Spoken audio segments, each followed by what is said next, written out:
enslaved Africans would endure unimaginable cruelty, but that cruelty began from the moment that they were captured and sold into slavery. Packed tightly like cargo in the belly of these ships, the slaves would spend months at sea lying in their own feces and surrounded by the sick and dying. Some resigned themselves to their fate, but others were not prepared to go down so easily. They mustered whatever little strength and willpower they had and fought against their captivity, which means that the captain and crew had to come up with ways to exact punishment on those who revolted. This diagram, published in 1808, shows various instruments of torture and confinement that was used by slave ship captains and crew members to enforce discipline during the long sea voyage. There were wrist manacles, or what would be known today as handcuffs, as well as cuffs for the legs. There were also specially designed cuffs for the thumbs. One of the cruelest instruments is known as a speculum oris, which was a device used to force open the mouth of anyone who refused to eat, which the slaves would often do as they wished for death over slavery. And any woman who's ever had a pap smear knows exactly what this is.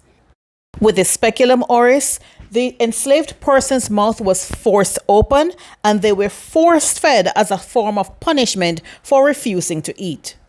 The practice, sometimes carried out by the ship's surgeon himself, would sometimes result in broken teeth and even internal damage. This practice was often carried out just before a ship made landfall at its destination so that the enslaved person would look more healthy and catch a higher price. Another ominous device is known as oakum. Now, oakum is a kind of fiber, kind of like rope-like fiber, sometimes made from hemp and other fibers, but in those days, oakum was common in shipbuilding. Today, you can find oakum at the local Home Depot or your local plumbing store, and it is often used in plumbing to fill gaps. But on the slave ships, they had a different use.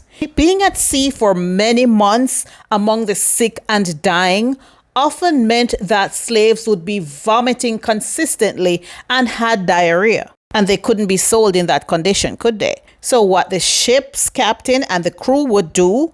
Well, according to several slaves' narratives and the notes from some ship's captains, the oakum was used to stuff the anus of any enslaved person who was afflicted with diarrhea.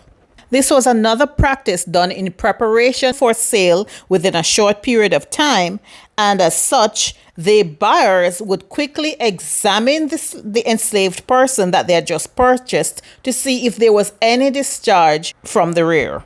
Of course, the unsuspecting buyer would probably find out later on that they had been duped and had purchased an enslaved person who was not in the best of health.